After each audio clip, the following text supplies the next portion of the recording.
धूप का शहर और बर्फ की परी। धूप का शहर हमेशा गर्म था। हर सुबह सूरज अपने सुनहरे हाथ फैलाकर पूरे शहर को रोशनी और ऊर्जा से भर देता। वहां के लोग खुशमिजाज और मेहनती थे, पर उनकी जिंदगी में ठंडक और सुकून की कमी थी। उनके दिलों में एक अजीब सी बेचैनी थी, जैसे कुछ अधूरा हो। उसी शहर से दूर पहाड़ों के बीच बर्फ का एक गांव था। वहां की दुनिया सफेद और शांत थी। हर तरफ बर्फ के मैदान थे और हवा में सुकून की ठंडक। उस गांव में बर्फ की एक परी रहती थी।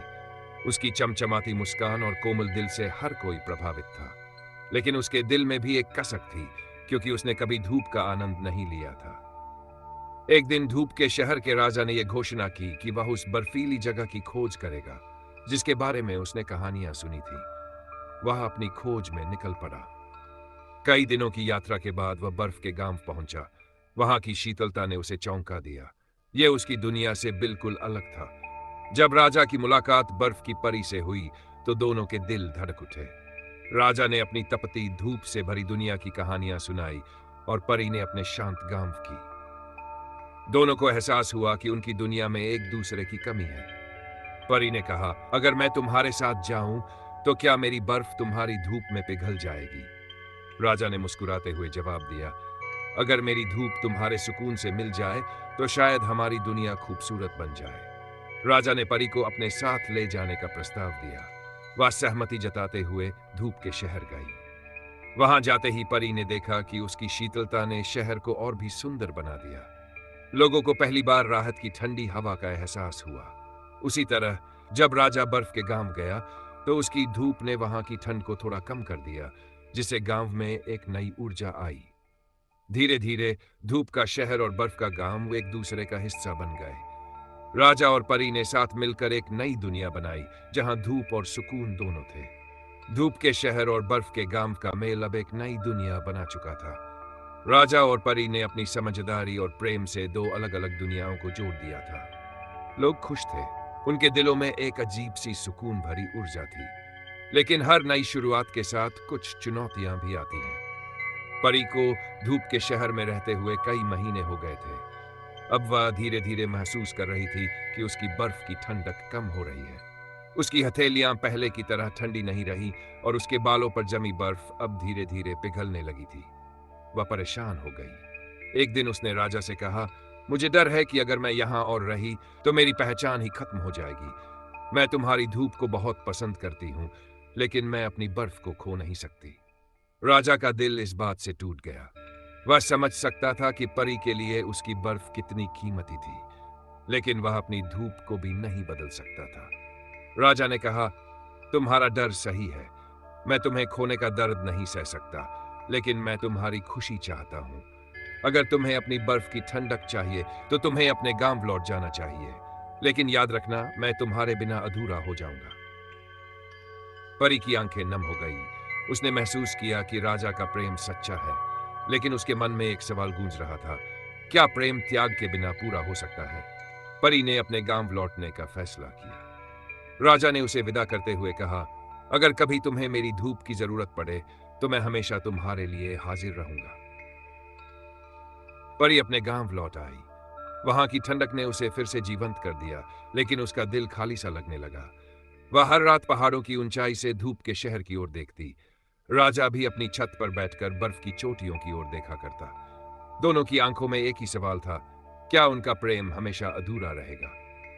एक रात जब आकाश में चांद की रोशनी फैल रही थी, परी ने अपने दिल की बात खुद से की। क्या प्रेम का मतलब सिर्फ साथ रहना है, या फिर यह उस विश्वास और भावना का नाम है जो हमें हमेशा एक दूसरे से जोड़े रखे? उसने एक साहसी कदम उठाया। उसने बर्फ के गांव में एक झील बनाई जो उसके ठंडे पानी से बनी थी। उस झील का पानी धूप के शहर तक पहुंचाने के लिए उसने एक रास्ता तैयार किया। अब धूप के लोग उस ठंडे पानी से राहत पा सकते थे। दूसरी ओर राजा ने अपने शहर में बड़े बड़े पेड़ लगवाए ताकि उनकी छाया बर्फ के गांव तक पहुंचे। इससे परी के गांव में हल्की गर्माहट महसूस होने लगी। अब दोनों ने एक दूसरे के साथ रहने का नहीं, बल्कि एक दूसरे को दूर से खुश रखने का तरीका ढूंढ लिया। यह प्रेम का नया रूप था, जहां न दूरी मायने रखती थी न समय। बर्फ के गांव और धूप के शहर के बीच जो अनदेखा पुल बन चुका था, उसने दोनों दुनियाओं को करीब लाने की कोशिश जारी रखी। परी की झील से आता ठंडा पानी और राजा के लगाए पेड़ों की छाया ने एक अनूठा संतुलन बनाया था। लोग खुश थे, पर दोनों के दिलों में अब भी एक अधूरी ख्वाहिश थी, एक ऐसा पल जहां दोनों एक साथ हो सके। एक दिन धूप के शहर में अचानक एक बड़ी विपत्ति आ गई। सूरज की तेज गर्मी ने सारे जलाशयों को सुखा दिया। लोगों को पानी की सख्त जरूरत थी, लेकिन परी की झील का ठंडा पानी भी पर्याप्त नहीं था। राजा बेचैन था। उसने अपनी सारी कोशिशें कर ली, लेकिन संकट बढ़ता ही जा रहा था। जब यह खबर बर्फ के गांव पहुंची तो परी का दिल पिघल गया। उसने ठान लिया कि वह अपने गांव की बर्फ को पिघलाकर धूप के शहर को राहत देगी। यह सोचकर वह अपने गांव के सबसे ऊंचे पहाड़ पर चढ़ गई, जहां बर्फ के भंडार थे। वहां उसने अपनी सारी ताकत लगाकर बर्फ को पिघलाना शुरू किया। उसकी ठंडी सांसें और उसकी जादुई ताकतों ने धीरे धीरे बर्फ को पिघलाकर पानी में बदल दिया। धूप के शहर में ठंडा पानी पहुंचने लगा। लोग राहत की सांस लेने लगे, लेकिन परी की ताकत धीरे धीरे खत्म हो रही थी। उसकी चमकती त्वचा फीकी पड़ने लगी और उसकी आंखों की चमक धुंधली हो गई। राजा को जब यह बात पता चली तो वह तुरंत बर्फ के गांव की ओर भागा। वहां पहुंचकर उसने देखा कि परी पहाड़ की चोटी पर बैठी थी, लेकिन उसकी हालत कमजोर हो चुकी थी। वह परी के पास दौड़ा और बोला, तुमने इतना बड़ा त्याग क्यों किया? तुम्हारे बिना मेरी दुनिया अधूरी है। परी ने धीमी आवाज में कहा, अगर मेरा त्याग तुम्हारे शहर और तुम्हारे लोगों को बचा सकता है, तो यह प्रेम का सबसे सच्चा रूप है। तुम्हारी खुशी ही मेरी ताकत है। राजा की आंखें नम हो गई। उसने परी को अपने दिल से लगाया और पहली बार उसकी गर्माहट ने परी को एक नई शक्ति दी। राजा का प्रेम परी की खोई हुई ताकत को लौटा रहा था। धीरे धीरे परी की चमक वापस आने लगी। राजा ने कहा, मैंने समझ लिया है कि हमारे बीच कोई दूरी, कोई अलग दुनिया हमें अलग नहीं कर सकती। हमें साथ रहने का कोई ना कोई रास्ता निकालना ही होगा। राजा ने अपने शहर के वैज्ञानिकों और कारीगरों को बुलाया। उन्होंने एक अद्भुत योजना बनाई। उन्होंने बर्फ के गांव और धूप के शहर के बीच एक विशेष जगह बनाई, जहां दोनों दुनियाओं की ताकतें मिल सकती थी। इस जगह को संगम की भूमि नाम दिया गया। इस संगम की भूमि पर परी और राजा ने साथ रहने का फैसला किया। यह वह जगह थी जहां बर्फ की ठंडक और धूप की गर्माहट का परफेक्ट संतुलन था। परी ने अपनी बर्फ को खोए बिना राजा के साथ रहने का तरीका ढूंढ लिया, और राजा ने अपनी धूप के साथ परी की दुनिया को सुंदर बना दिया। अब दोनों न केवल एक दूसरे के साथ थे, बल्कि उनकी दुनियाएं भी हमेशा के लिए एक हो चुकी थी। लोग उनकी कहानी को प्रेम, त्याग और संतुलन का सबसे सुंदर उदाहरण मानते थे।